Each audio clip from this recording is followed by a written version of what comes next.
Guten Abend zusammen. Wir sind noch 9 Minuten von der Zinsentscheidung der US-Notenbank entfernt. Ihr wisst alle Bescheid, Marktkonsens. Guten Abend zusammen. Basispunkte. Wir sind noch 9 Minuten von der Zinsentscheidung der US-Notenbank. Ich höre mich doppelt. Kleinen Moment. Okay, sollte gefixt sein. 25 Basispunkte ist der Konsens. Die viel wichtigere Frage ist eigentlich, wie interpretiert der Markt die Entscheidung dann? Und da ist ja der YouTube-Chat hier immer ein ganz guter Kontraindikator. Also werde ich mal eine kleine Umfrage starten. Was glaubt ihr? Angenommen, 25 Basispunkte kommen. Ist das ein bullisches, ein bärisches oder ist das ein Scheißegal-Signal? Das stimmen wir jetzt mal im Chat ab und dann werde ich mich genau entgegengesetzt dazu positionieren. Das hat in der Vergangenheit oder hätte in der Vergangenheit ganz oft gut funktioniert. 25 Basispunkte sind bullish, bearish oder seitwärts. So. Ab dafür und einmal abstimmen, bitte.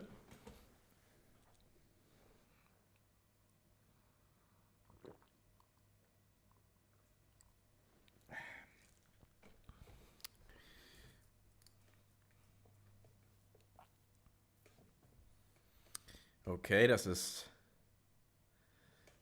spannend, relativ ausgeglichen. Zwischen seitwärts und bullish, bärisch aber auch knapp dahinter.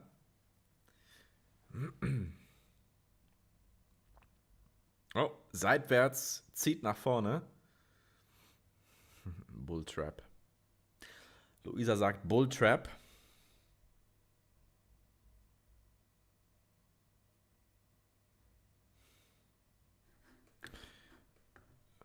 Schauen wir mal, was Bloomberg zur aktuellen Lage sagt. Responsive to a hawkish Fed, the long end is going to, I think, price in a harder landing then. If you are just tuning in live on TV and radio, we're counting you down to a Fed decision about 9 minutes away. Alongside us, Priya Misra of TD. Also, waiting patiently, the former Fed Vice Chair, Richard Clarida. Rich, just to bring you back into the conversation, we were talking about how high the hurdle rate might be, the bar to cutting interest rates. Rich, how high do you think the bar is to cut rates at the Fed? Und hier ein ehemaliger Fed. Well, I think it's higher than it has been in the last 30 years when the Fed was quite responsive when there was any rise in unemployment. And so I do think, obviously, I agree with Priya. I think it's not only something they will do, it's something they should do, is to acknowledge that there will be additional tightening in financial conditions as banks add liquidity. And I think banks, either of their own choice or with the encouragement of supervisors, will be adding more liquidity, which means slower loan growth. But I also think that the Fed message from 10 days ago is still relevant. I think they will be patient. That said, once we do start to see the labor market soften, unemployment to go up as the Fed projects, then we could see a pretty rapid decline in underlying inflation, and I think they would be data dependent and respond to that too. But I do think the bar is higher, Jonathan, than it has been in the past 30 years. How much damage do you think has been done in the last couple of weeks? And Rich, the reason I ask that, I'm very aware of how quickly things have moved in just 2 weeks. 2 weeks ago, Chairman Powell comes off his second day of testimony on Capitol Hill, opening the door to 50 basis points. And bang, here we are talking about rate cuts and whether they hike or not at all today. And Rich, I'm trying to stay open-minded about the prospect that maybe regulators, authorities come out with a solution for the banking system. Ja, ich werde auf jeden Fall das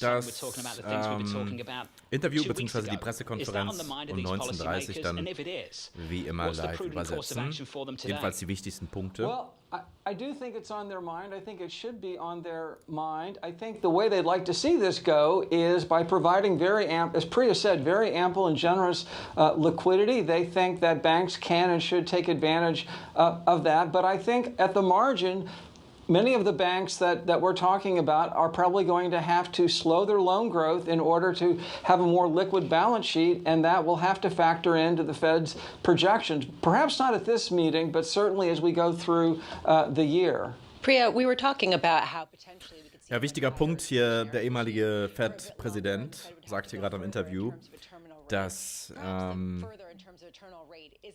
ja, die größte Sorge hier, die Entwicklung der Loan, also auf Englisch heißt es Loan, auf Deutsch heißt es dann Kredit, die Kreditvergabe bleibt.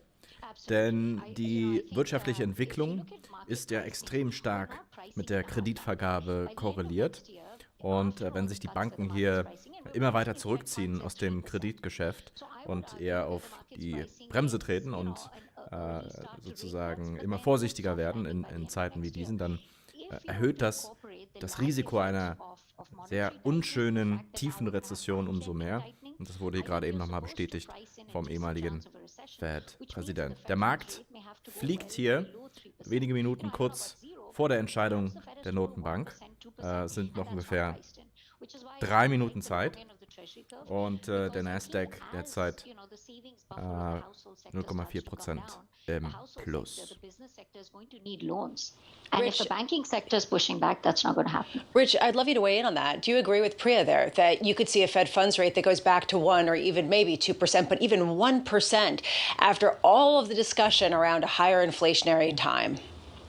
Well, of course you could. I think there are probabilities involved, and certainly there are scenarios where you end up. I guess I'd like to put on the table a scenario which probably would be a recession scenario according to the MBER, but we could have a rise in the unemployment rate of. Also ihr habt gesprochen, 41% sagen, der Markt geht seitwärts, 37% sagen bullish.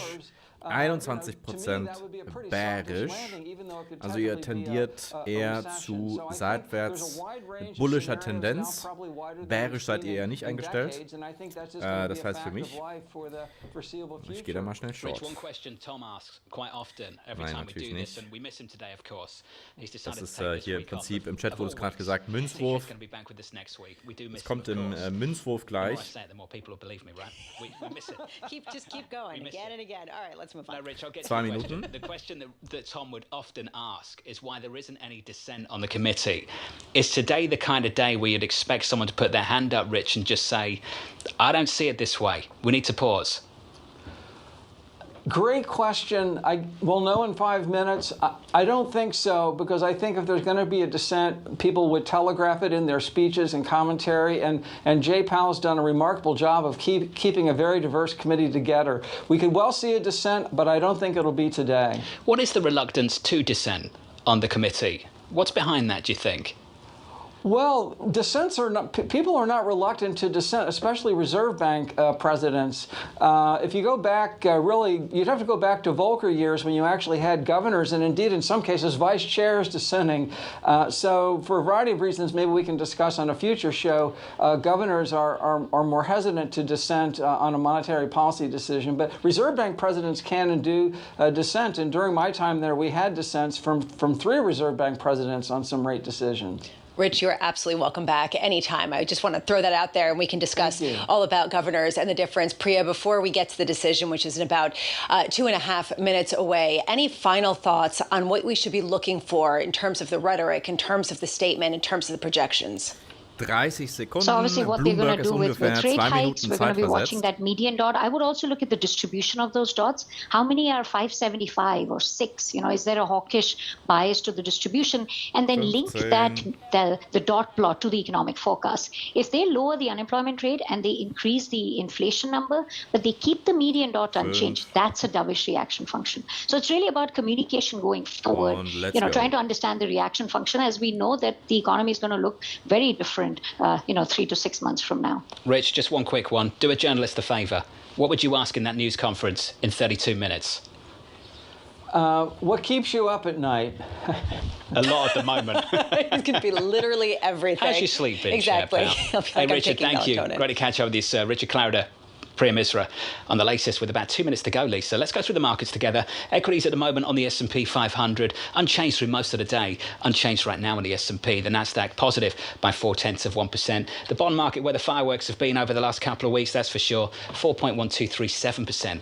Lisa on a 2-year going into this one. We've chopped it up as follows throughout the whole of this morning. Seite ist wie immer Decision, für mich statement, nicht erreichbar. forecast, presser. Markt reagiert sehr positiv. 25 or pause is only one small piece, and I'm going to borrow their word, the totality of the decision. Oh, look at just you. one small piece of the totality of the Fed speak drives me nuts. I'm just like, seriously? Absolutely drives me insane. It drives me nuts. But you're not wrong. I mean, this is going to be one bit of it, and the other one, as Priya was just talking about, is very much going to be what they indicate in terms of the rate hiking path going forward. So, Lisa, beyond then, the rate hiking path on the dot plot, it was 5.1% in 2023, the previous median dot for 23. We're seeing that move. I spoke to Matt Lazzetti at Deutsche Bank a little bit earlier, and Matt Lazzetti said he sees that holding from where it was in December. It makes sense, but then do you all of a sudden get people pricing in rate cuts, dramatic rate cuts going forward? And this is really going to be the issue. How do they signal enough of a reprieve to markets without easing financial conditions so much further that it goes against their cause? That's precisely what a few people have said this week. Can you pause and restart?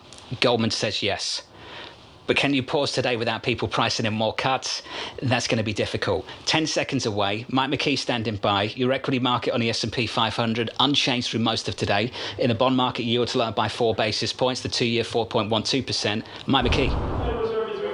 It's a quarter-point move for the Fed to a range of 4.75 to 5%, and a change in the statement guidance, no longer anticipating ongoing rate increases. Instead, the committee anticipates some additional policy firming may be appropriate. They drop a reference to inflation easing in favor of saying it remains elevated.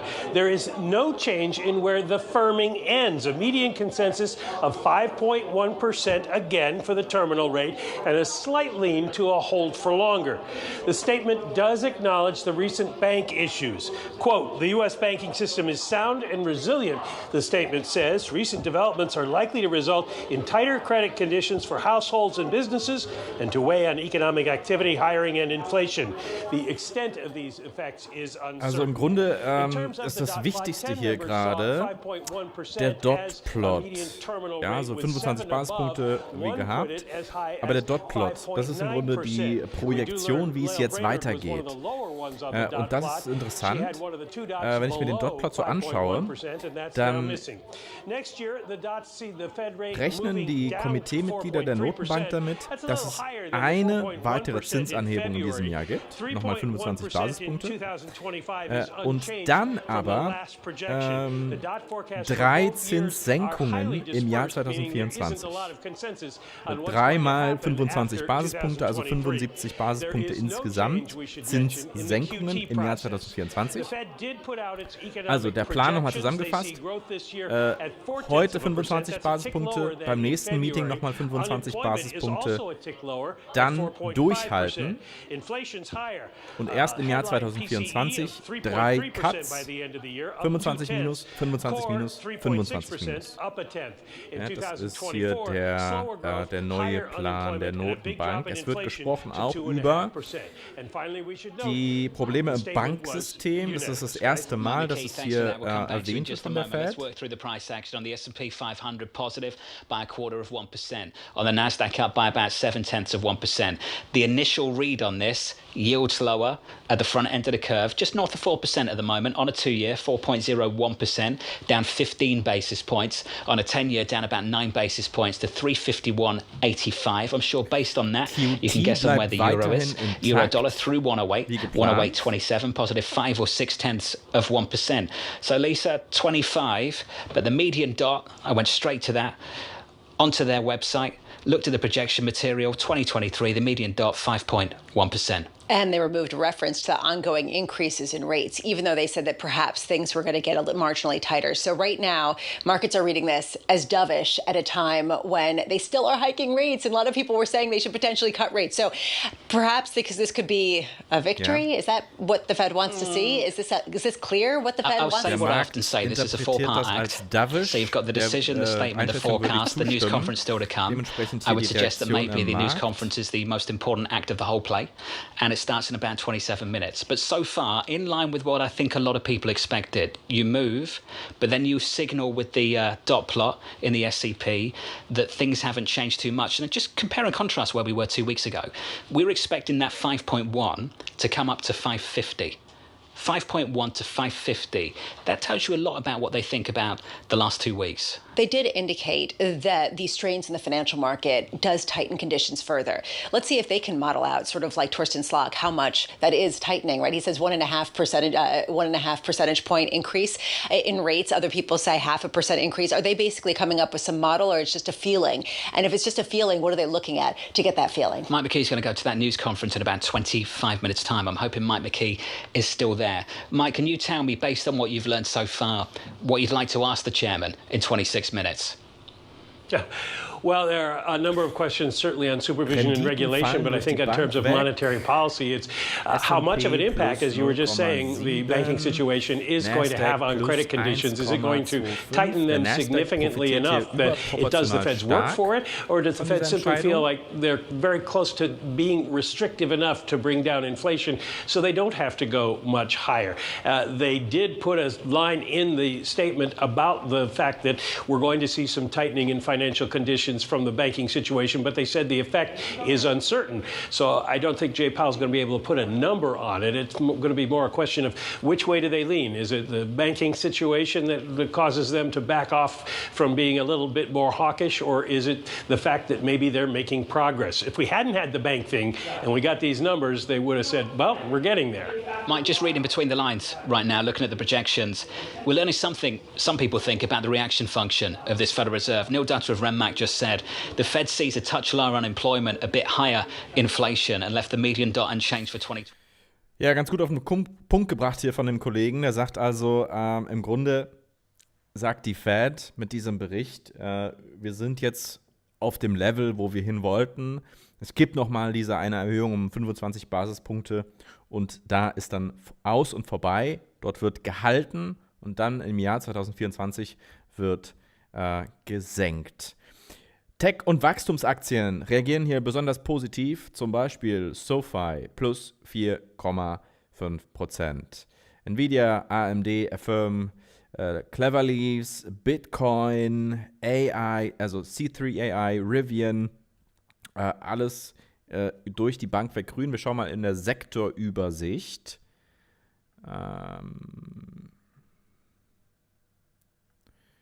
Nehmen wir die Nasdaq hier rein.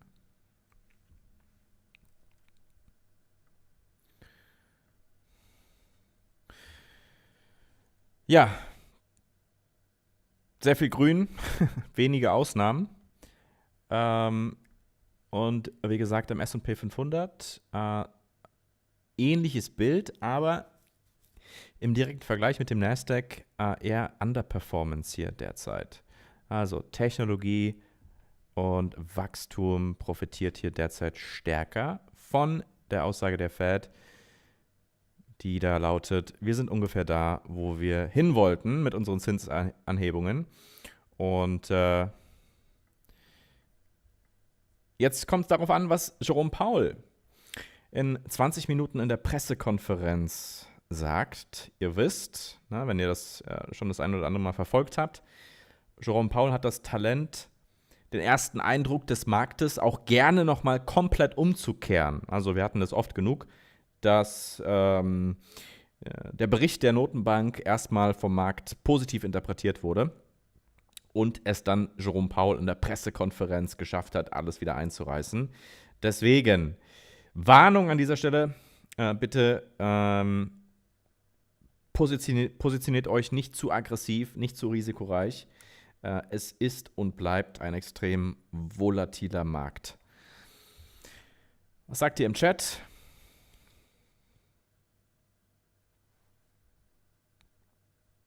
Ich bin zu leise. Okay. Da werde ich mal kurz nachhelfen.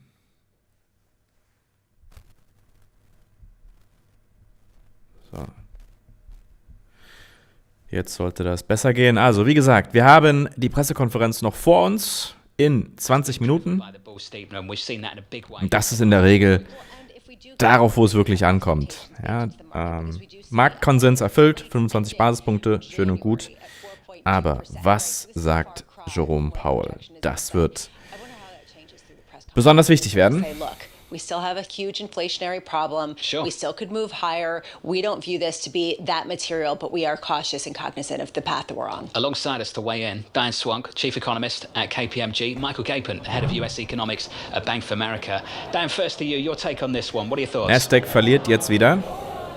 I think that the Fed is basically saying we just don't know how much credit tightening is in the pipeline, and we're willing to do whatever is necessary to chill the economy. We just don't want to send it into a deep freeze, and that's what you're seeing there. I think the idea that we keep rates higher for longer is important to leave out there, because the Fed doesn't want to look as if it's doing a U-turn quite yet, with inflation still running as hot as it is. That said, I do think there is quite a bit of tightening in the pipeline that will do the heavy lifting for the Fed, and that's yet to be seen. And I agree, it is not easy to quantify. Believe me. Ich glaube, ich hätte Lust auf einen kleinen Trade an der Stelle. Also wenn der Nasdaq jetzt hier nochmal deutlicher korrigiert.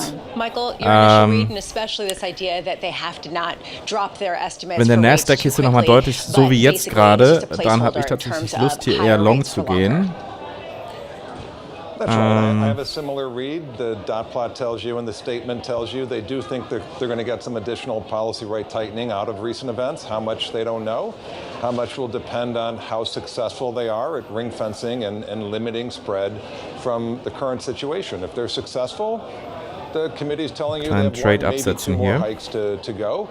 If they're not successful, obviously we'll take that day by day and week by week. So I have a similar read on this. They're going to try and use their tools to separate financial stability and price stability at the moment.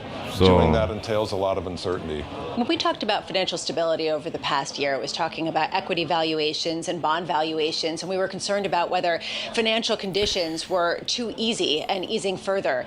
Diane, is that no longer a concern as we see basically an easing implied into markets if you only looked at stocks going up and bond yields going down?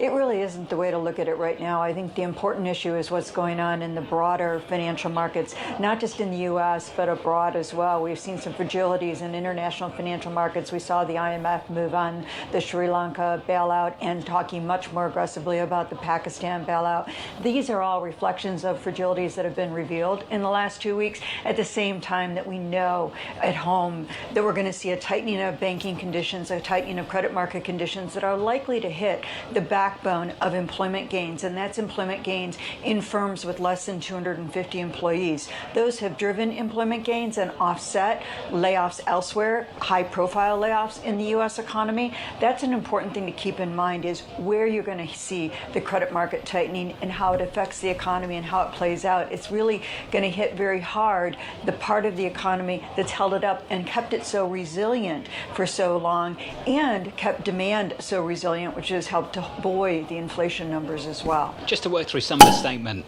guys, and to come back to you, Mike, there is this line in there about additional policy firming may be appropriate. They've dealt with this in a quite elegant way, I think, getting rid of that ongoing increases line and putting that in. It's vague enough for it to mean whatever you want it to mean, I guess. Francis Donald is asking that question, though, over at Manulife. What the heck is policy firming exactly? What are we talking, QT or rate hikes? Mike, how are you interpreting that extra line? I would interpret that as, the way that I look at the SEPs, the forecast there will assume that they're successful at corralling financial stresses, right? That this is the board saying, what do we think is the modal outlook? The modal outlook, we think we're going to be successful at doing what we need to do. And in that world, additional policy rate firming is one or two more rate hikes. That's the way that I would interpret it. But that's a modal forecast. It doesn't take into account distributions or uncertainty. There's a lot more of that right now. And so I do expect a lot of the message in about 20 minutes to be, well, we'll see. It's going to depend on how things evolve. Well, let's talk about how the chairman handles the messaging in the news conference. They can control this, Diane. They can sit there for 48 hours, work out the wording of the statement, look at their projections together, think about what that signals.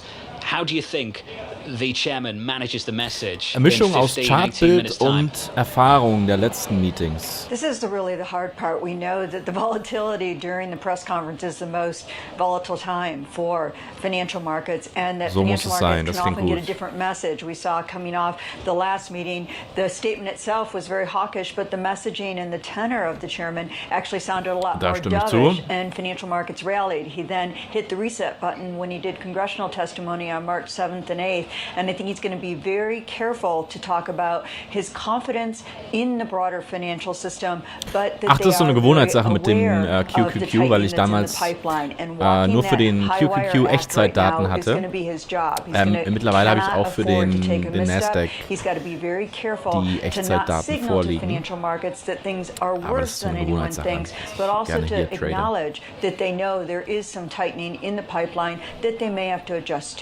Michael, what would your question be to the chair? Two things. Why did you declare a systemic event? Preemptive, or did you actually see something that rose to the level?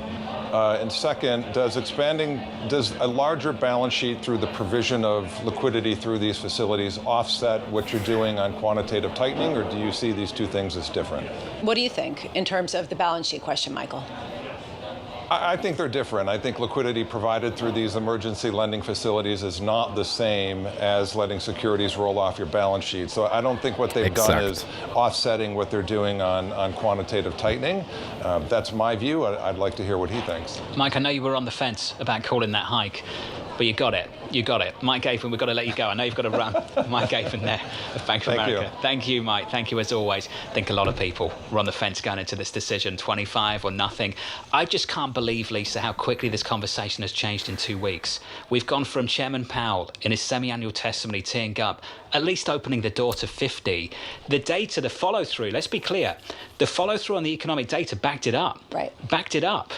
Payrolls was decent, CPI, and now we're sitting here and saying, yeah, no. It's better to be lucky than right. We keep saying that. And how much they luck out with their 25 basis point decision to downshift to 25 basis points. And now it looks genius, right? Because they could just hike by 25 basis points and seem like they're on track. I thought this was really interesting, a Deutsche Bank survey of market analysts. And they said that 86% of respondents said that the Fed will go 25 basis points. Only 53% said they should. Everyone was on the fence between nothing, possibly a 50 basis point rate hike, a 25 basis point rate cut. So here we are. I see two camps right now. There's a group of individuals that are extrapolating out the events of the last 2 weeks, saying we're past the point of no return. Tighter lending standards are coming. The Fed is done. Like, that's it for the year. There's another group of people who are trying to stay open-minded about the whole situation, saying it's only 2 weeks. It's a process. I have no idea where we are in that process. And do we face the real risk that the Fed could be going again? If things can change this quickly in 2 weeks, where are we a week from now? 2 weeks from now?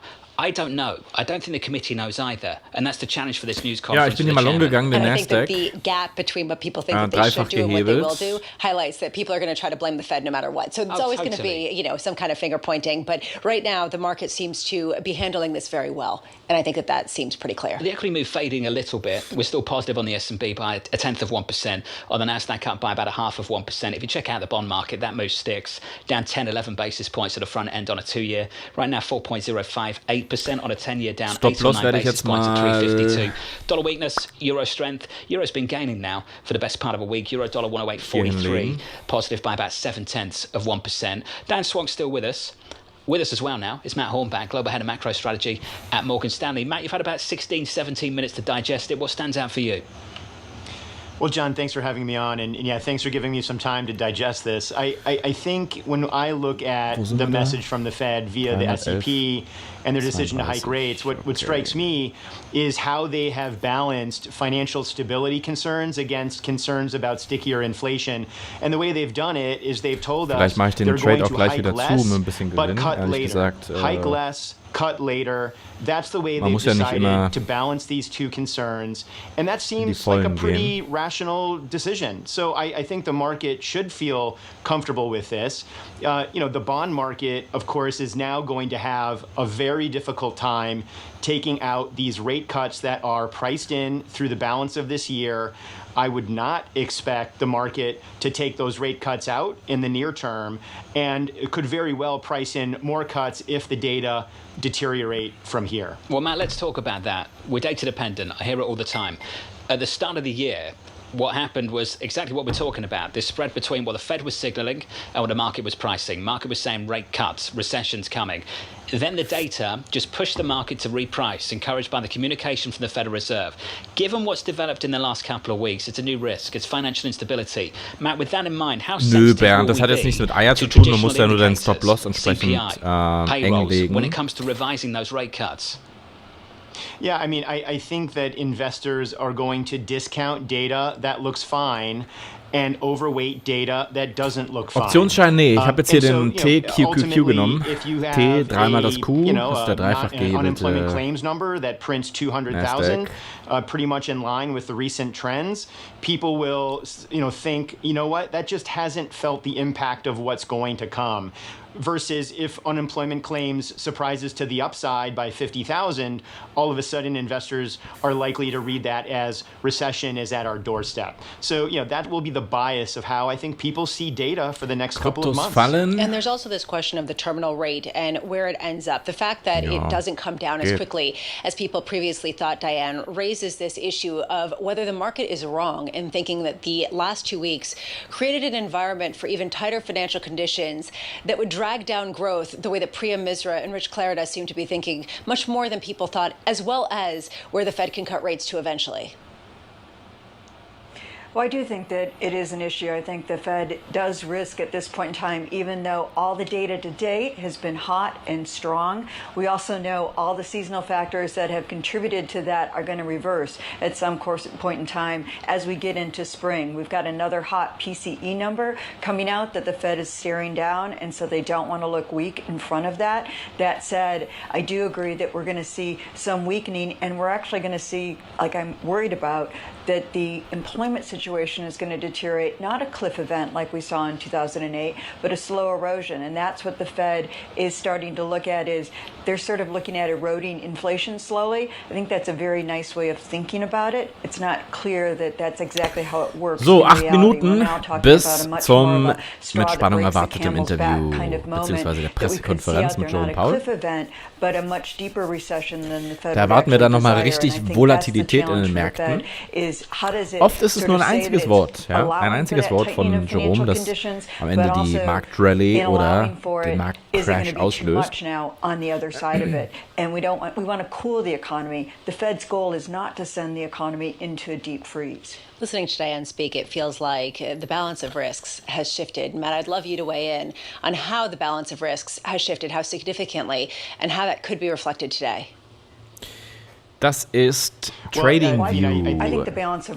Ich kann euch gerne den Link einmal teilen, wenn ihr euch da anmelden wollt. Sorry, go ahead. Matt, go ahead. Yeah, so I mean, the way I see the balance of risk, they've clearly shifted to a weaker outlook for the economy. I think the Fed has acknowledged that in not so many words, but the press conference will be an opportunity for Powell to give us a different spin. But nevertheless, I think the balance of risks have shifted to the downside, and the market pricing is reflecting that. We are back to pricing 60, 70 basis points of rate cuts by the end of the year, and that, I think, tells you everything you need to know about the balance of risk this year. Let's work through this decision. If you're just tuning in, welcome to the program. We are about 8 minutes away from a news conference with Chairman Powell. This is the Fed Decides Bloomberg Savannah special, live on TV and radio with Lisa Abramowitz. I'm Jonathan Ferro. Here's your decision. It was consensus at 25. We looked for a hike. We've got one. Some people thought we'd get a pause. We didn't get that. The language in the statement was always going to be important. The language of the previous statement read something Du kannst like auch deinen this. Broker mit TradingView koppeln. Das geht nicht mit allen Brokern, aber mit dem It's been Broker, den replaced ich with benutze, this. geht The das. committee anticipates that some additional policy firming may be appropriate, and you can take that to mean whatever you want it to mean right now. We have to look at the forecast as well. Lots of moving parts here, but I'll pick out one for you. There is the so-called median dot, year end for 2023. At the previous meeting, or rather the previous set of projections, suggested 5.1% would be the median dot for year end 23. That stays the same. So here's the price action in response to that. The S&P 500 positive by about 0.2%. The gains fade just a little bit. In the bond market, yields are lower at the front end of the curve, down 12 basis points. Your 2-year at the moment, just north of 4%. I know we need to frame where we've been the last month or so. So north of 5%, south of 4%, somewhere in between the high of the last month and the low of the last month. 360, I think the low. Lisa, 360. Ja, ich trade bei Interactive Brokers. This goes to this idea of the Fed's going to hike until something breaks. And there was this idea in the market. Ich glaube, da müsst ihr, um ein Konto zu öffnen, mindestens 15.000 einzahlen. Bin ich mir gar nicht so sicher, wie das heutzutage dort ist. Ich glaube, 15.000 ist das Minimum. John, the striking aspect of this is that people seem to be downgrading their longer-term view of inflation and how high the Fed's funds rate will ultimately show up. I want to hear about that from Chair Powell, his understanding what they're looking for to determine what that terminal rate looks like. This is a financial stability shock. And people have been reflecting on the experience of the UK back in September, October time. And we discussed this earlier this morning. The difference is the underlying policy risk back in the UK was inflationary. It was fiscal authorities willing to spend a whole lot more, cut interest rates, do all of those things. It was an inflationary risk that really upset financial stability. Here, you'd have to argue the consequences of the financial instability of the last 2 weeks are disinflationary. That's a major, major difference for this committee. So I go back to a question I asked Rich Clarida. If Chairman Powell is asked in 6 minutes if he thinks the financial instability of the last 2 weeks is disinflationary or not, that's something I've got to answer. And clearly, I can't tell you the magnitude. I can't put a number on it. But I think we can coalesce around the idea of what direction it's heading in. I think we can do that. And he flicked at that, right? I mean, he basically said that this does de Die facto Trading have Permissions a solltest du tightening auch kind of effect on financial als conditions. EU-Bürger They can't put a bekommen, bin ich finger mir on it. ziemlich So then what are they sicher. looking Ich habe for den in Account terms of aufgemacht, the als ich in holistic Südamerika data? gewohnt Is habe. it bank stocks? Or Vielleicht is it liegt es something daran, else? aber Is it a lending eigentlich survey? musst du auch And als that, I think, will be an interesting EU-Bürger question. If we're not looking at JOLTS anymore, die what exactly are we Trading looking at? Permissions dafür Bank bekommen. stocks. Würde mich wundern, wenn das joke nicht about it. geht. The totality of the data has to involve what's happening with banks. And that's what's driven, or at least revised, the perception of pretty much everything when it involves this Federal Reserve. Just to finish on Euro-Dollar, 108.50, positive by 0.75%. So that's a stronger Euro. Geh mal in deine Account-Einstellung unter Trading Permissions und versuch dort alles freizuschalten, was geht. Ja, CapTrader ist im Grunde das Gleiche. And hiking into a much bigger mess. Weißt du, warum Consors so ein beschränktes Angebot hat? Ich glaube, weil Consors sich an den deutschen Standard-Investor richtet und die in der Mit keine verrückten Sachen traden. Mit 5.000 geht es auch, okay. Welche Vorteile hat Interactive Brokers? Für mich der größte Vorteil ist der Handel von US-Optionen. Ja, ich handle nicht so gerne Optionsscheine. Ich glaube, ich übersteuere hier ein bisschen. Ich drehe mal das Mikro wieder ein bisschen zurück. So Bescheid sagen, ob das passt. Der Handel mit US-Optionen ist für mich der Grund, warum ich bei Interactive Brokers bin. Also nicht den Umweg über Optionsscheine oder Derivate gehen zu müssen, sondern direkt Optionen zu handeln und auch Optionen zu verkaufen. Ja, das ist eigentlich, was ich lieber mache. Statt Optionen zu kaufen, verkaufe ich lieber Optionen. Ihr kennt ja den Spruch, ne? Das Haus gewinnt immer. Und dann bin ich auch lieber das Haus als der Spieler. Und das geht eben, indem man als Verkäufer von Optionen auftritt. Und das geht über Interactive. Almost 50% of your survey people said, well, maybe they will pause even though we think they're going to go quarter point. And I think that's because of the uncertainty we face right now. And it's really important for the Fed Chairman. Hast du damals schon Aktien gekauft, wo man diese noch telefonisch ordern musste? Nee. Also ich bin jetzt 30 Jahre alt, ich mache das seit 12, 13 Jahren, würde ich sagen. Und damals gab es schon den Onlinehandel. So, ich glaube, ich mache meinen Trade gleich zu. Gewinnmitnahme hier. Ich bin mit 10.000 reingegangen.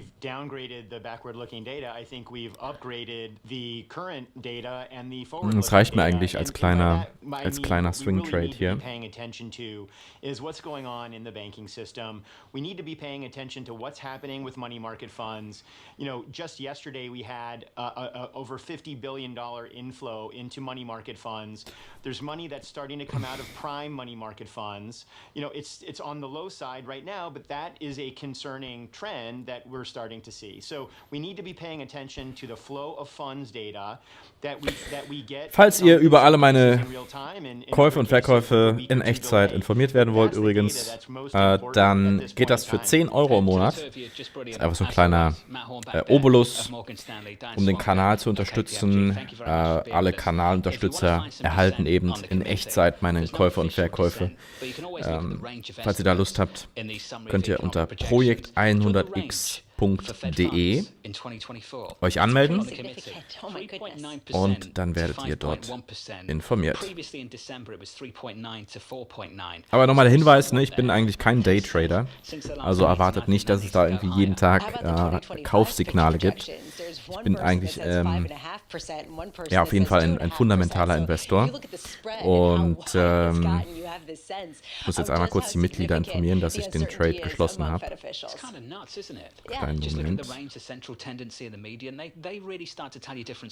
Especially because longer term, we don't know what the destination is, even Fed officials, and that to me is one of the biggest questions. Can we re-rate our longer-term expectations after so many people said, vielleicht können wir da unten nochmal long gehen, falls wir da nochmal hinkommen. More inflationary environment. Does that change somehow if you have banking failures and if you Aber genau, also ich bin kein Daytrader, deswegen, falls ihr Mitglied werdet, erwartet da bitte nicht tägliche Kaufsignale, sondern es geht eigentlich eher um langfristige fundamentale Investments. Das ist eigentlich eher mein Fokus. So, Powell müsste jetzt kommen. Bloomberg ist wie gesagt, jetzt hätte ich mal den Trade aufgelassen. Ja gut, man kann nicht alles haben. In terms of a Fed funds rate, it's not zero, but it's pretty much pretty close compared to where some people were projecting it out not that long ago. That goes against the grain. Yeah. The idea we go back to one. Rich Clarida, the former Fed vice chair, was on this program about 40 minutes ago. Schade. We asked him how high is the bar to cut Aber rates, gut. and he said Bloomberg ist leicht zeitversetzt. Das heißt, in wenigen Sekunden sollte er hier auch auftauchen. Certainly, you are getting a very measured response. Let's see if the news conference can give us a bit more clarity without disrupting anything that seems to be orchestrated very well right now. Chairman Powell walking into the room after hiking interest rates 25 basis points. Vielleicht komme ich noch mal rein in den Trade. Ihr seht, mega volatil. Before discussing today's meeting, let me briefly address recent developments in the banking sector. In the past 2 weeks, serious difficulties at a small number of banks have emerged. Also Powell fängt hier direkt an mit einem Hammer und sagt, can undermine confidence in healthy banks der and threaten the Bankensektor ability steckt of in the der banking Klemme. system as a whole to play its vital role in supporting the savings and credit needs of households and businesses. That is why, in response to these events, the Federal Reserve, working with the Treasury Department and the FDIC, took decisive actions to protect the U.S. economy and to strengthen public confidence in our banking system. These actions demonstrate that all depositors' savings and the banking system are safe. With the support of the Treasury, the Federal Reserve Board created the Bank Term Funding Program to ensure that banks that hold safe and liquid assets can, if needed, borrow reserves against those assets at par. Also erklärt hier gerade nochmal dieses Bank Term Funding Program, wo Banken im Grunde den Nennwert ihrer Assets bei der Notenbank hinterlegen und dann als Kredit ausgezahlt bekommen. Ich weiß nicht, warum der Markt hier so We will continue bearisch to darauf closely reagiert. monitor conditions in the banking system and are prepared to use all of our tools as needed to keep it safe Das ist and jetzt nichts sound. Neues, nichts Weltbewegendes. In addition, we are committed to learning the lessons from this Aber das episode öffnet mir vielleicht die and to work Möglichkeit, to nochmal in den prevent Trade episodes from reinzukommen. events like this from happening again. Turning to the broader economy and monetary policy. Inflation remains too high and the labor market continues to be very tight. My colleagues and I understand the hardship Aber that das high erfahrt ihr inflation nur, wenn is ihr Mitglied causing, werdet auf and we remain strongly committed to bringing projekt100x.de. inflation back down to our 2% goal. Price stability is the responsibility of the Federal Reserve. Without price stability, the economy does not work for anyone. In particular, without price stability, we will not achieve a sustained period of strong labor market conditions that benefit all. The U.S. economy slowed significantly last year, with real GDP rising at a below-trend pace of 0.9%. Consumer spending appears to have picked up this quarter, although some of that strength may reflect the effects of swings in the weather across the turn of the year.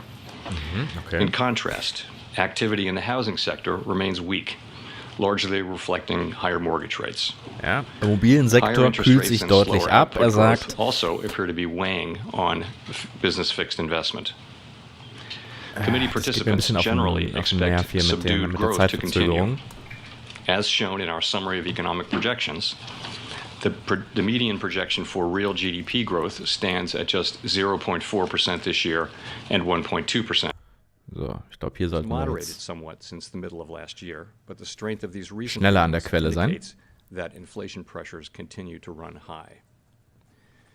The median projection in the SEP for total PCE inflation is 3.3% for this year, 2.5% next year, and 2.1% in 2025. The process of getting inflation back down to 2% has a long way to go and is likely to be bumpy. Despite elevated inflation, longer-term inflation expectations appear to remain well anchored, as reflected in a broad range of surveys of households. Inflationserwartungen bleiben fest verankert. Ja, das ist positiv. The Fed's monetary policy actions are guided by our mandate to promote maximum employment and stable prices for the American people. My colleagues and I are acutely aware that high inflation imposes significant hardship jetzt as negativ. purchasing power, Ja, nicht especially ganz. for those least able to meet the higher costs of essentials. Ist abgeprallt an der An der Grenze zur Negativität. To the risks that high inflation poses to both sides of our mandate, and we are strongly committed to returning inflation to our 2% objective. At today's meeting, the committee raised the target range Nasdaq for the will federal nicht funds ins rate Rote by a drehen. quarter percentage point, bringing Sehr the viel target range to Kaufdruck. 4.75% to 5%. Das ist eigentlich ein ganz gutes And Zeichen. we are continuing the process of significantly reducing our securities holdings. Since our previous redet jetzt über economic QT, indicators have generally come in stronger also den than Abbau expected, der Bilanz der demonstrating Notenbank. greater momentum in economic activity and inflation. We believe, however, that events in the banking system over the past 2 weeks are likely to result in tighter credit conditions for households and businesses, which would in turn affect economic outcomes. It is too soon to determine the extent of these effects, and therefore too soon to tell how monetary policy should respond. As a result, we no longer state that we anticipate that ongoing rate increases will be appropriate while inflation.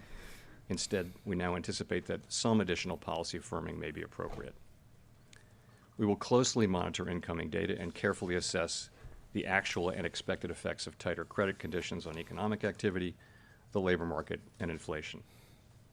And our policy decisions will reflect that assessment.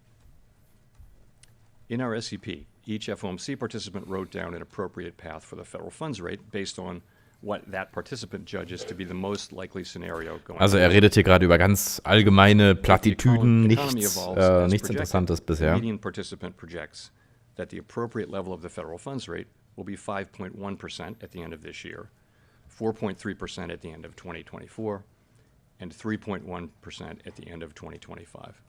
Ich hatte gerade diesen Dot-Plot beschrieben, was ich vorhin auch gesagt habe. Ja, also nochmal eine Anhebung, dann halten bis 2024 und ab da wieder schrittweise runter. The path for policy will adjust as appropriate to foster our maximum employment and price stability goals. We will continue to make our decisions meeting by meeting based on the totality of the incoming data and their implications for the outlook for economic activity and inflation. We remain committed to bringing inflation back down to our 2% goal and to keep longer-term inflation expectations well anchored. Reducing inflation is likely to require a period of below-trend growth and some softening in labor market conditions. Ja, hättest du Eier gehabt, hättest du deine Kauforder direkt hier auf die 0%-Linie gelegt. Ja? To conclude, Perfekter we Einstieg. understand that our actions affect communities, families, and businesses across the country. Everything we do is in service to our public mission. We at the Fed will do everything we can to achieve our maximum employment and price stability goals. Thank you. I look forward to your questions. Wow, das war sehr kurz. Jetzt kommen direkt die Fragen. Der ist irgendwie gereizt heute, er hat schlechte Laune. Ist irgendwie sehr, sehr schlecht gelaunt heute.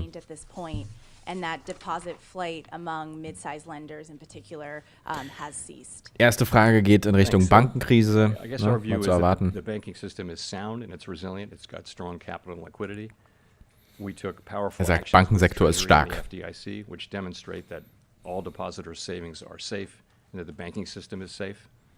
Banksystem ist sicher, keine Probleme, alles gut, blauer Himmel, Sonnenschein. And the last thing I'll say is that we're undertaking a thorough internal review that will identify where we can strengthen supervision and regulation. Okay, just a quick follow-up. I mean, given all of the stress and the uncertainty that you've also alluded to in the statement, how seriously was a pause considered for this meeting? So we did consider that in the days running up to the meeting, and you see the decision that we made, which I'll say a couple things about. Ich finde ihn heute besonders schlecht gelaunt. Also manchmal ist er recht locker drauf, aber heute. Really it is that the intermeeting data on inflation and the labor market came in stronger than expected, and really before the recent events, we were clearly on track to continue with ongoing rate hikes. In fact, as of a couple of weeks ago, it looked like we'd need to raise rates. Kommen Trader jetzt gut rein oder raus? Ja, warum nicht? Sehr viel Volumen derzeit, also hast du keine Probleme rein oder rauszukommen derzeit.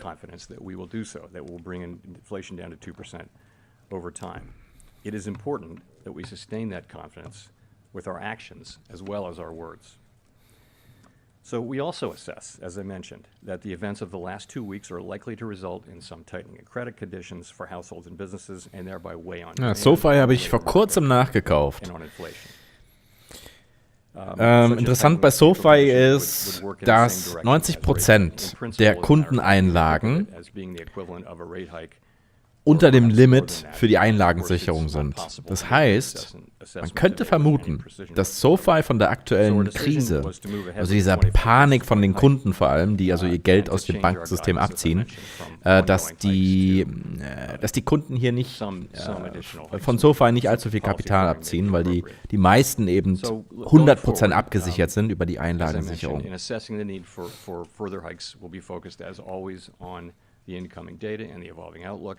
And in particular on our assessment of the actual and expected effects of credit tightening. Das sieht doch gut aus hier heute im Depot. Mr. Chairman, can you explain the difference between ongoing rate increases and firming? Does firming imply a rate increase per se, or could policy firm without you increasing rates? Gute Frage. I think it's meant to refer to our policy rate. Really, I would focus on the words may and some, as opposed to ongoing.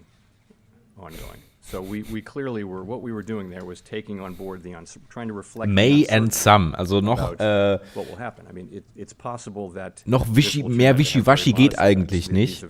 Also vielleicht gibt es noch einige Zinsanhebungen, aber das ist schon extrem dovish, so wie er das hier ausdrückt. Was sehen wir hier für einen Chart? Das, mein Lieber, ist der Nasdaq 100. Sollte ich das vielleicht mal dazu schreiben, dass die Leute das sehen? Nasdaq 100.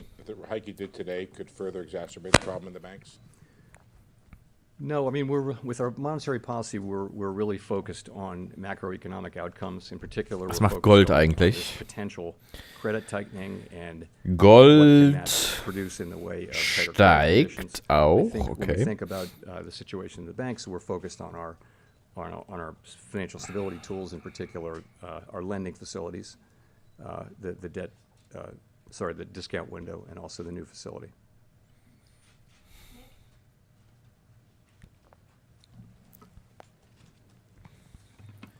Nick Timmeros of the Wall Street Journal. Chair Powell, in your testimony 2 weeks ago, you had indicated you thought the terminal rate would be higher. Obviously, that was before the stress in the banking sector. And I realize there's a lot of uncertainty, but can you explain at all to what extent your forecasts or those of your colleagues or those of the board staff incorporated today a material tightening of credit availability because of the stress in the banking sector, or are you waiting to see it in the data before you incorporate that potential tightening into your forecasts? So, we've just come from an FOMC meeting, and the people who write the minutes will be very carefully counting. But I'll tell you what I heard. What I heard was a significant number of people saying that they anticipated there would be some tightening of credit conditions, and that would really have the same effects as our policies do. And that therefore they were including that in their assessment. And also was sagt hier ist, you'd need more rate hikes. So, dass sie erwarten, dass sich die Credit Conditions weiter verengen.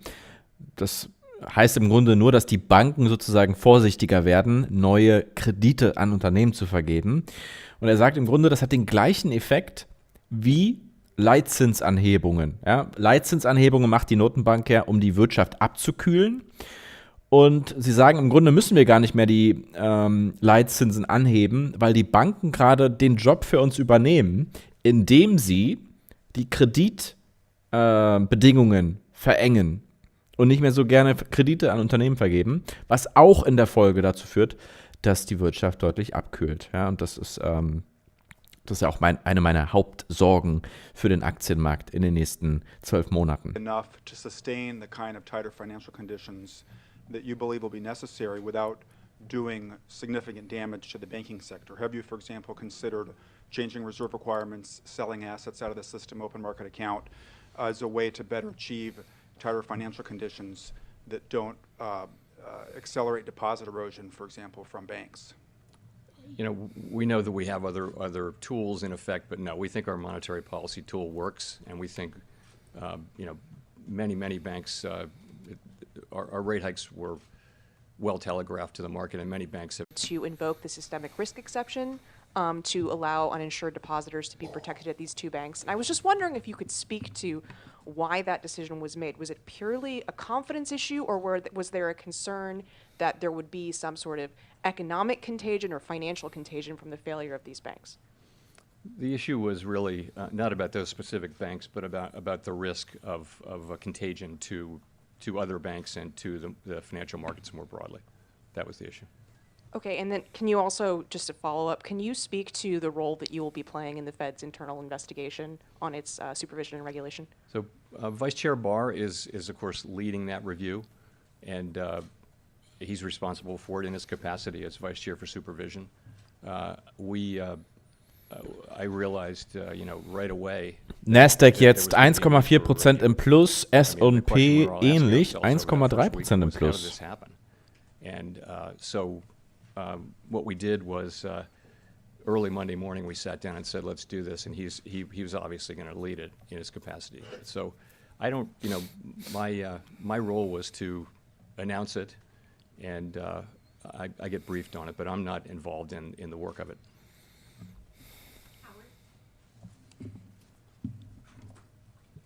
Hi, Chair Powell, Howard Schneider from Reuters. So I want to go back to your February press conference. You mentioned the word disinflation, I believe, 9 or 10 times, a process that you felt was, I forget the word you used, but gratefully underway or something like that. Is disinflation still occurring in the U.S. today?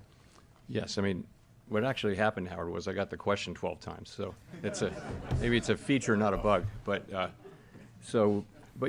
absolutely the same. The story is intact. So it's really three parts, right? Goods inflation's been coming down now for 6 months. It's proceeding more slowly than we would have liked, but it's certainly proceeding. Housing services is really a matter of time passing. We continue to see the new leases being signed at much lower levels of inflation. So that's 44% of the core PCE index, where you've got a story that's ongoing. Where we didn't have in February, and we still don't have now, is a sign of progress in the non-housing services sector, and that is, that's just something that will have to come through softening demand, and perhaps some softening in labor market conditions. We don't see that yet, and that's of course 56% of the index. So the story is pretty much the same. I will say that the inflation data that we got, to your point, really pointed to stronger inflation.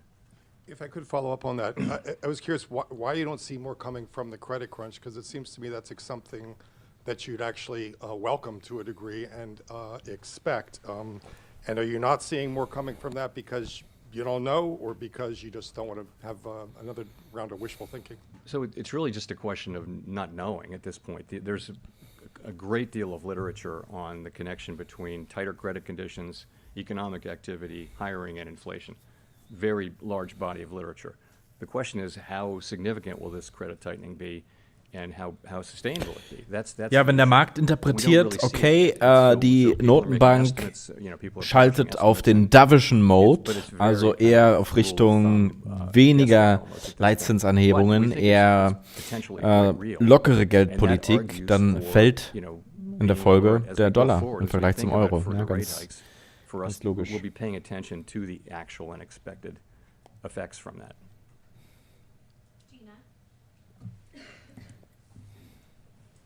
Hi, Chair Powell. Gina Smilik from the New York Times. Thank you for taking our questions.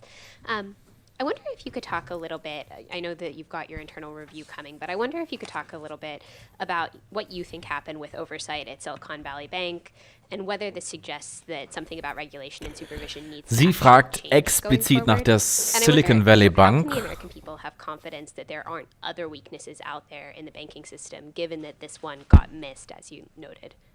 So let me say what I think happened, and then I'll come to the questions around supervision. So at a basic level, Silicon Valley Bank management failed badly.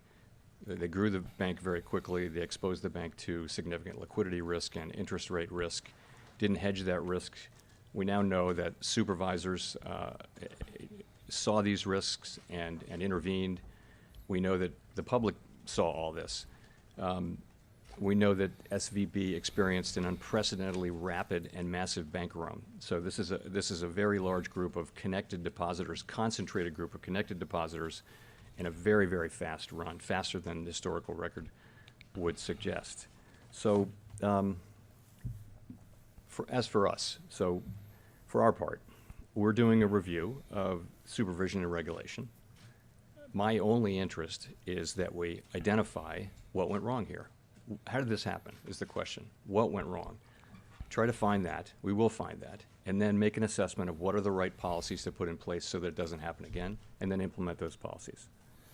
It would be inappropriate for me at this stage to offer my views on what the answers might be. I simply can't do that. Vice Chair Barr is leading this, and I think he's testifying next week. So, but that will be up to him. Es gibt jetzt eine interne Untersuchung bei der Notenbank, um diese Silicon Valley Bank Geschichte aufzuarbeiten. Würde ich mir jetzt nicht so viel von versprechen, ehrlich gesagt. I assume that there will be recommendations coming out of the report, and I plan on supporting them and supporting their implementation. And the final point, can we feel confident that these weaknesses don't exist elsewhere, given that they got missed at this bank? These are not weaknesses that are at all broadly through the banking system. This was a bank that was an outlier in terms of both its percentage of uninsured deposits and in terms of its holdings of duration risk. And again, supervisors did get in there, and they were, as you know, obviously, they were on this issue, but nonetheless, this still happened, and so that's really the nature of the of the review, is to discover that. Michael McKee from Bloomberg Radio and Television. You've been very consistent in saying that the Fed would be raising interest rates and then holding them there for quite some time. Following today's decision, the markets have now priced in one more increase in May, and then every meeting the rest of this year, they're pricing in rate cuts. Are they getting this totally wrong from the Fed, or is there something different about the way you're looking at it, given that? Also sagt, der Markt preist schon in diesem Jahr Zinssenkungen ein. Und er fragt, ob der Markt das jetzt falsch versteht. It shows that basically participants expect relatively slow growth, a gradual rebalancing of supply and demand in the labor market, with inflation moving down gradually. In that most likely case, if that happens, participants don't see rate cuts this year. They just don't. I would just say, as always, the path of the economy is uncertain, and policy is going to reflect what actually happens rather than what we write down in the SEP. But that's not our baseline expectation. Well, if I could follow up and ask, as you look forward into the rest of the year here, are you saying that what you see and the 5.1% basically consensus is based on it will be sufficiently restrictive, or is it leavened by the idea of you don't know what's going to happen? In other words, what should people think about in terms of how the Fed thinks about how far it is from the terminal?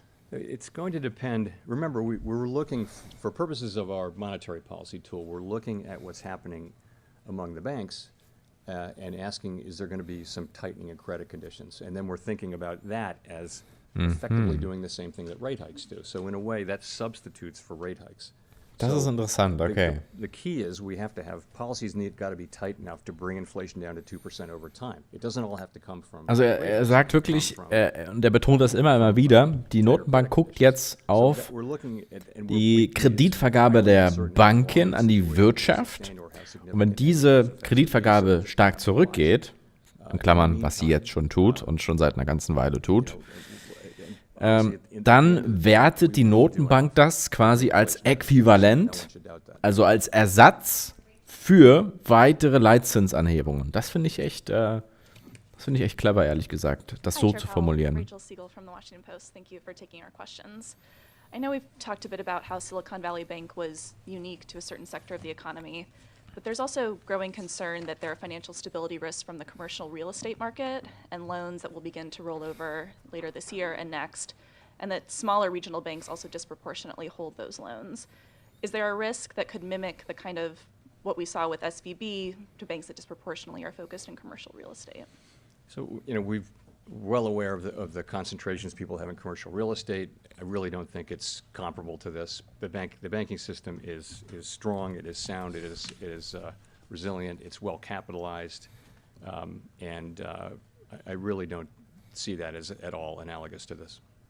Another question, would you be open to an independent investigation separate from the Fed's probe? I welcome. It's 100% certainty that there will be independent investigations and outside investigations and all that. So we welcome, when a bank fails, there are investigations, and of course, we welcome that. Kurzer Hinweis in eigener Sache, wenn ihr mit einer sehr intelligenten, gut informierten Community euch austauschen wollt über Themen aller Art, ja, Aktien, Trading, technische Analyse, ihr seht hier die ganzen Kategorien, dann könnt ihr hier kostenlos beitreten unter projekt100x.de/chat. projekt100x.de/chat. Würde mich freuen, wenn wir hier ein paar neue Mitglieder in unserer Community begrüßen könnten. And if I could follow on that, but they're working, the spending that's happened is working against what you are doing, right? So it's prolonging inflation? If you have to look at the impulse from spending, because spending was, of course, tremendously high during the pandemic, and then as the pandemic programs rolled off, spending actually came down. So the sort of fiscal impulse is actually not what's driving inflation right now. It was at the beginning, perhaps, part of what was driving inflation, but that's not really the story now. Interessant.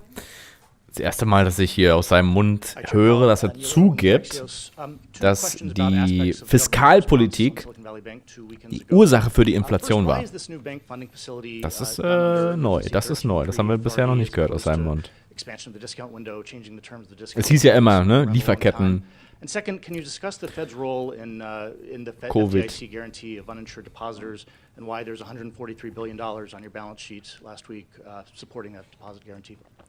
Sure. So 13.3 seemed like the right. We have a little more flexibility under Section 13.3. We've done quite a lot under the discount window as well. We needed to do a special facility that was designed a certain way, so we did it under 13.3. Really no magic to that. It's only available in unusual and exigent circumstances, and it has to meet certain requirements, but it seemed to be the right place. So with the FDIC, we're lending to the, in effect, we're lending to the bridge bank. So that's where the funds came from, and it's a loan that's 100% guaranteed by the FDIC, so there's no risk in it for us. Thank you, Chris Rugaber at Associated Press. The SEP suggests one more rate hike, as does the change in the language in the statement, in which suggests that you're perhaps nearing the end of a cycle of rate hikes. Do you feel, though, that if inflation remains high, you'll be able to resume additional hikes as needed, or have you somewhat... Frage vom Journalisten: Wenn die Inflation hoch bleibt, folgen dann trotzdem neue Leitzinsanhebungen? Raise rates higher, we will. I think for now, though, as I've mentioned, we see the likelihood of credit tightening. We know that can have an effect on the macroeconomy, on demand, on labor market, on inflation. Ja, er lässt sich das hier so ein bisschen offen und sagt, ja, würden wir machen, wenn es drauf ankäme, aber wir sehen im Grunde die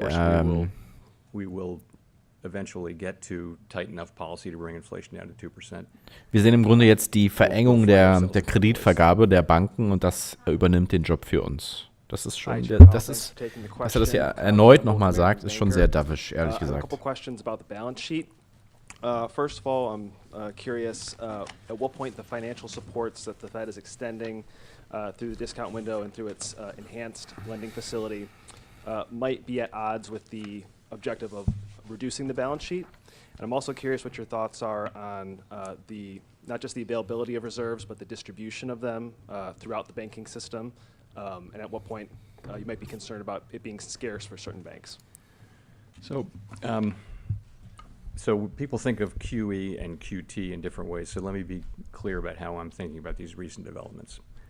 So recent liquidity provision that has increased the size of our balance sheet, but the intent and the effects of it are very different from when we expand our balance sheet through purchases of longer term. So, spannend, ob der Nasdaq jetzt hier nochmal die Nulllinie testet, die vorhin ein gutes Kaufsignal war. Jetzt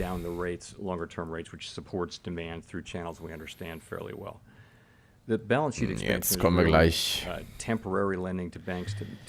an den Test. Wenn wir sie durchbrechen, dann ist das eher ein bärisches Signal. We do believe that it's working. It's having its intended effect of bolstering confidence in the banking system and thereby forestalling what might otherwise have been an abrupt and outsized tightening in financial conditions. So that's working. In terms of the distribution of reserves, we don't see ourselves as running into reserve shortages. We think that our program of allowing our balance sheet to run off predictably and passively is working, and of course we're always prepared to change that if that changes, but we don't see any evidence that that's changed. Hi, Chair. Katerina Saraiva with Bloomberg News. The minutes of the January-February meeting, the last meeting, indicate that you discussed the possibility of runs on non-bank financial institutions and the impact of large unrealized losses on bank portfolios. Can you talk a little bit more about that discussion, kind of what was talked about in light of that, and then why didn't the Fed, do anything about that at that point to ultimately prevent, what happened this month? I mean, to be honest, I don't recall the specifics of that. It's quite an interesting 7 weeks, but I will tell you though that there have been presentations about interest rate risk. I mean, it's been in all the newspapers. It's not a surprise that there are institutions that have had unhedged long positions in long duration securities that have lost value as longer term rates have gone up due to our rate increases. So that's not a surprise. I think, as you know, as it is now on the public record, the supervisory team was apparently very much engaged with the bank repeatedly and was escalating, but nonetheless what happened, and so that's really the purpose of one way to think about the review that Vice Chair Barr is conducting, is to try to understand how that happened and try to understand how we can do better and what policies we need to change. I mean, one thing is the speed of I'll come back to that, the speed of the the run, it's very different from what we've seen in the past, and it does kind of suggest that there's a need for possible regulatory and supervisory changes, just because supervision and regulation need to keep up with what's happening in the world. Can you confirm whether or not the board knew about these escalations by the examiners in San Francisco? Jetzt kommt der Test. I will have to come back to you on that. Yeah, I don't know. Retest der Nulllinie. Simon Urbanovich with The Economist. Thank you very much.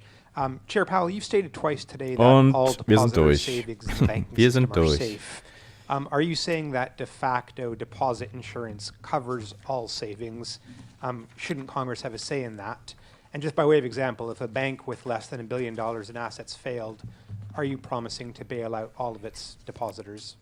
Thanks. Well, I'm not saying anything more than I'm saying. So, but what I'm saying is you've seen that we have the tools to protect depositors when there's a threat of serious harm to the economy or to the financial system, and we're prepared to use those tools.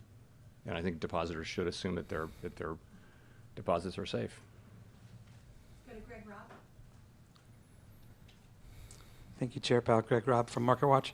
I was wondering if you could give us a little bit more color. You gave just a little bit of color. You said during the first week of the Silicon Valley weekend, you said the question you guys asked was, how did this happen when you saw Silicon Valley Bank? So I was wondering if you could go to the Credit Suisse merger. I mean, wasn't that the big gorilla in the room? Didn't you breathe a sigh of relief when that merger happened? Thanks. Sure. So, that was really the Swiss government. We, of course, were following it over the course of the weekend, and we were engaged with their authorities in the way that you would expect, all the ways that you would expect. It seems to have been a positive outcome in the sense that the transaction was agreed to, and it has been, the markets have accepted it, and it seems to have gone well, and I think there was a concern that it might not go well. So coming into the middle of this week, yes, I would say that has gone well so far.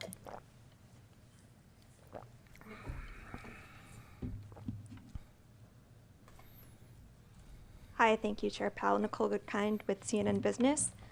In the summary of economic projections, the FOMC sees the unemployment rate increasing to 4.5% this year. I'm wondering how you anticipate preventing this from snowballing while using the admittedly blunt tools at your disposal.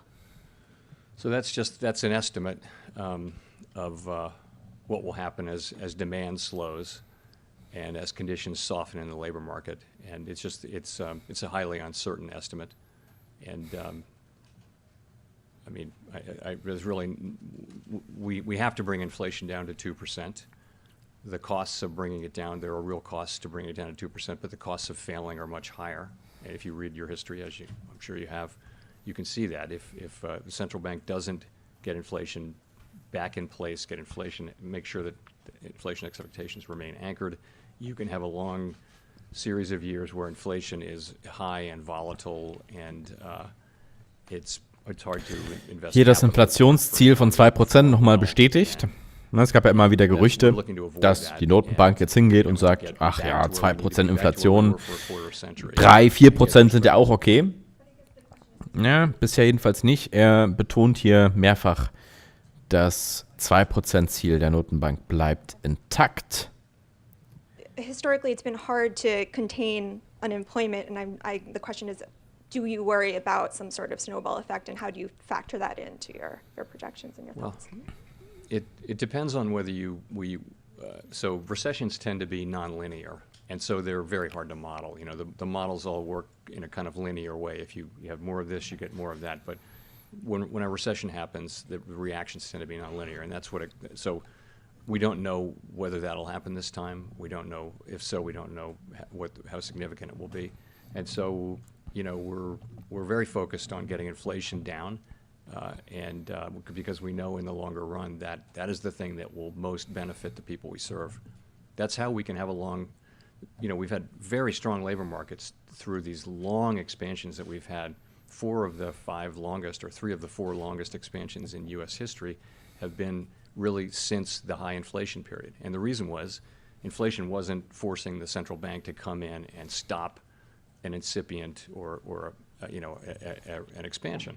You can have very, very long expansions without high inflation, and we had several of those, and they're very good for people. You see late in expansion, you see low unemployment, you see the benefits of wages going to people at the lower end of the wage spectrum. It's just a place that we should try to get back to.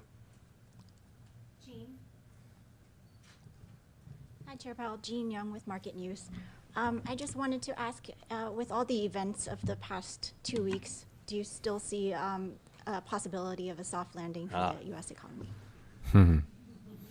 Die weiche Landung. No, it's too early to say really whether these events have had much of an effect. It's hard for me to see how they would have helped the possibility, but I guess I would just say it's too early to say whether there really have been changes in that. You know, the question will be how long this period is sustained. The longer it's sustained, then the greater will be the likely recession, declines in or tightening in credit standards, credit availability. So we'll just have to see. Freudscher Versprecher fast. That there's a pathway to that. I think that pathway still exists, and you know, we're certainly. Fast wäre es ihm über die Lippen gekommen zu sagen, ja, je länger das so ist, wie es gerade ist, umso größer werden die nee, also dann hat er sich doch noch eingefangen. Aber ja, also ihr kennt ja meine Meinung, ja. Those are serious regulatory, particularly immediate attention. And I guess there were 6. Ich rechne mit einem deutlichen wirtschaftlichen Abschwung von hier aus. That banks comply with these citations, take them seriously. How will you enforce them? That is a great question and is right in the heart of what the review. Das heutige Meeting ändert nichts wirklich an dieser Einschätzung, ehrlich gesagt. I think that's what you think about. You know, what can we do to make sure? But again, that's not for me to answer today. So you have specific thoughts on that? Well, I see. If I did, I wouldn't share them because I really, you know, this review's going on, and you know, I want nothing other than us to find out what happened and why, figure out what we can do to do better, and then implement those changes. That's all I want. It's for me to be giving you my half-formed or partially informed thoughts. You know, it just isn't appropriate. There's a real serious review going on with people from all over the Federal Reserve System who are not connected to this, you know, to this work, not connected to this bank, and under again Vice Chair Barr's leadership, and I'm confident that it will produce a satisfactory result. Okay, we'll go to Jennifer for the last question. Thank you, Chair Powell. Jennifer Schonberger with Yahoo Finance. Curious, how do you view financial conditions right now? If credit becomes expensive enough, choking off growth, as you said you're watching for, would that situation warrant a rate cut? What situation would warrant a rate cut? And have the bank failures prompted any Gute Frage. Also sie fragt, was muss passieren, damit die Notenbank die Leitzinsen senkt? So we haven't really talked about changing the balance sheet implementation. That's not something we've discussed yet. As I mentioned, we're always willing to change that if we conclude that it's appropriate, but we're really not seeing any signs there. Sorry, then the question before that was, just give me a... Curious how you view financial conditions now, and if credit were to tighten enough, if that would prompt a rate cut. So, financial conditions seem to have tightened, and probably by more than the traditional indexes say, because the traditional indexes are focused a lot on rates and equities, and they don't necessarily capture lending conditions. So we think that, though. So there are other measures which if they're focused on, you know, bank lending conditions and things like that, they show some more tightening. The question for us, though, is how significant will that be, and how, you know, what will be the extent of it, and what will be the duration of it, and then, you know, once you know that, there's a fair amount of research about how that with broad uncertainty bands, how that works its way into the economy over what period of time. And so, you know, so we'll be looking to see the first part of that, like how serious is this, and how does it look like it's going to be sustained? And if it is, you know, it could easily have a significant macroeconomic effect, and we would factor that into our policy decisions. I mentioned with rate cuts, rate cuts are not in our base case, and you know, so that's all I have to say. Zinssenkungen sind nicht im Base Case der Notenbank. Und das war's.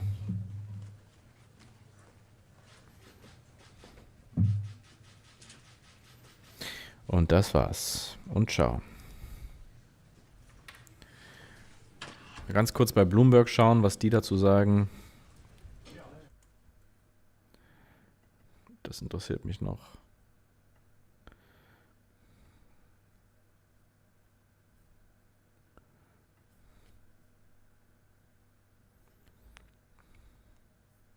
Cool. Let's round that up for you. On a 10-year, we're down about 12 basis points to, let's call it 350, just about sub 350 at 348.66. Taking a look at the euro against the dollar, euro-dollar, looks like this, 108.76, positive about 1%. That is a stronger euro. That is a weaker dollar. Lisa, what's really interesting about this meeting is that at the same time Chairman Powell was speaking, the Treasury Secretary was as well. And arguably in the last hour, you could make the argument that the most important headline came from the Treasury Secretary and not the Fed chair. 100%. Fed Chair Jay Powell was boring. I mean, let's be honest. That was a boring press conference. He didn't really say anything other than we're not sure. We adjusted our projections and really towed the line. But Janet Yellen said she is not considering a broad increase in deposit insurance despite all of the discussions around some sort of blanket deposit insurance. This is moving the market, and you can see that immediate response in markets. So at what point is this counter-programming? Jerome Powell. Okay, das ist interessant. Bloomberg sagt hier, ja, die Pressekonferenz von Jerome Powell war im Grunde langweilig, war überhaupt nicht das, was den Markt bewegt hat. Und gleichzeitig, und das wusste ich gar nicht, gleichzeitig hat die Finanzministerin der USA eine Pressekonferenz gehalten, auch irgendwie dämlich. Ja, warum macht man das gleichzeitig? Ja, gut, wenn ich genauer drüber nachdenke, fällt mir ein, warum man das gleichzeitig macht. Keine Verschwörungstheorie, aber auf dieser Pressekonferenz hat sie im Grunde ausgeschlossen, dass die Einlagensicherung für amerikanische Bankkunden ausgeweitet wird. Und Bloomberg argumentiert hier, das war im Grunde der Grund, warum der Markt hier so bärisch reagiert hat. It doesn't all have to come from rate hikes. It can come from, tighter credit conditions. This underpins a massive difference between the communication from this Fed chair today and what you've heard from President Lagarde in the last week.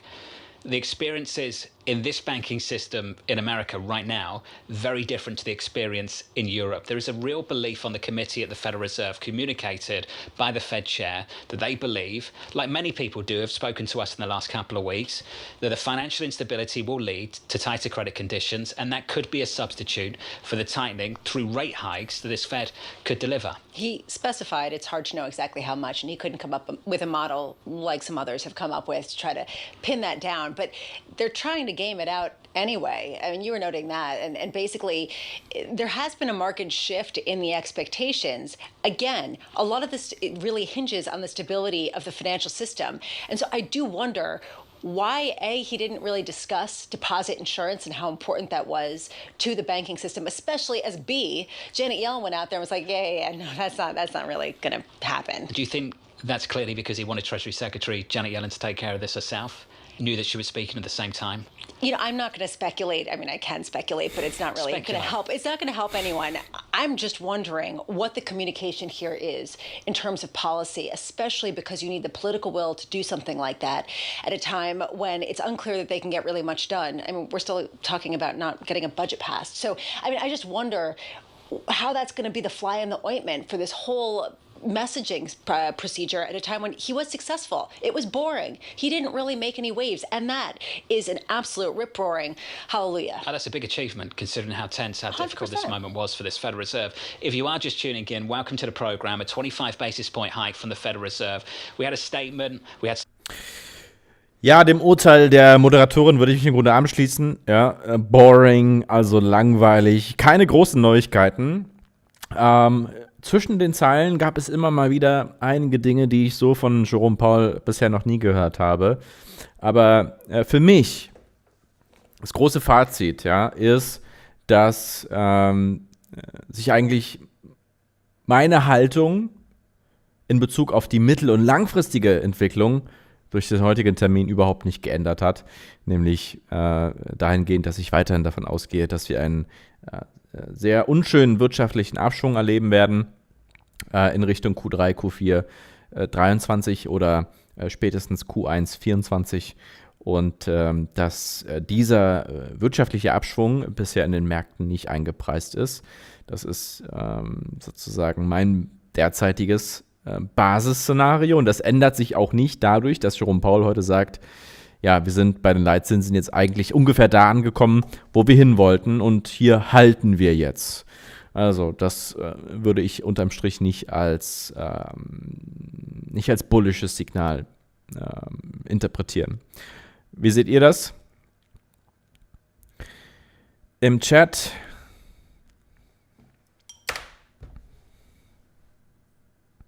Rezession auf jeden Fall. Ja, ich bin mittlerweile im Lager Rezession.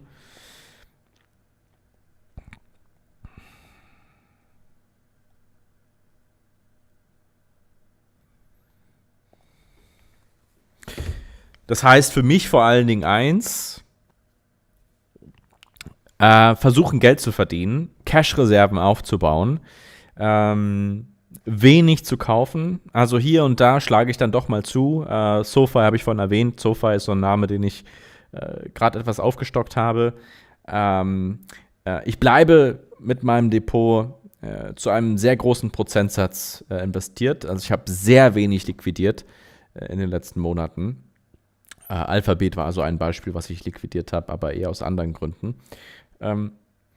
Aber gleichzeitig versuche ich sozusagen die Cash-Quote hochzufahren, weil eben meine Auffassung ist, wir steuern auf eine recht üble Rezession zu und diese Rezession ist aus meiner Sicht nicht im Markt eingepreist.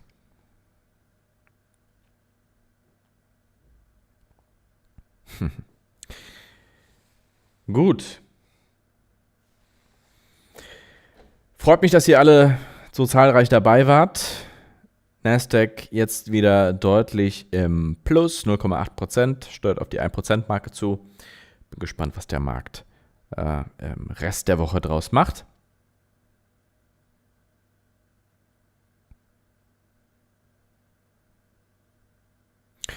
Thoralf D. fragt, warum soll der Markt das nicht sehen, was du erwartest?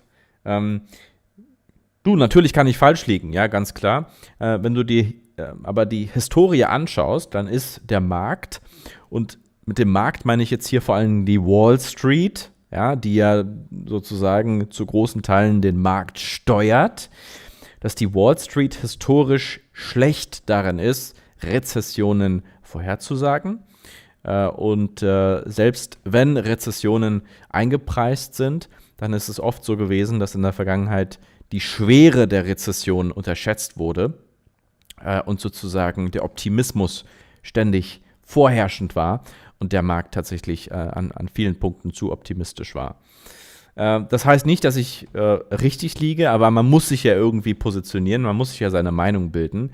Und für mich ist es ganz einfach so, wenn ich mir die Indikatoren anschaue, und alles zusammenrechne, dann kann ich es mir einfach nicht erlauben, irgendwie optimistisch auf die nächsten 12 Monate zu schauen. Also das ist irgendwie, das gelingt mir nicht. Obwohl mein Naturell eigentlich sehr optimistisch ist und ich auch eher auf der Bullenseite unterwegs bin und ich sicher mich auch oft selbst als Perma-Bullen eigentlich gesehen hätte und hatte. Ist dieser Optimismus derzeit doch sehr stark eingetrübt, muss ich sagen. Wie komme ich in den Telegram-Chat hinein? Also Telegram haben wir nicht mehr, aber wir haben hier diese tolle Software, die nennt sich Discord. Die könnt ihr auch auf eurem Smartphone installieren, da sieht die ähnlich aus. Da habt ihr die ganzen Kategorien, ne? Tagesgeschehen, technische Analyse, E-Mobilität, Finanztitel, Technologietitel, Krypto, Energie, was euch gerade interessiert. Und hier könnt ihr ganz einfach beitreten, indem ihr in eurem Browser eingebt projekt100x.de/chat. Schreibe ich hier auch nochmal in den Chat rein. Würde mich freuen, wenn hier der ein oder andere von euch beitritt. Und ich bedanke mich fürs Zuschauen. Wir sehen uns im nächsten Video. Kommt gut durch die Nacht. Bis dahin. Ciao.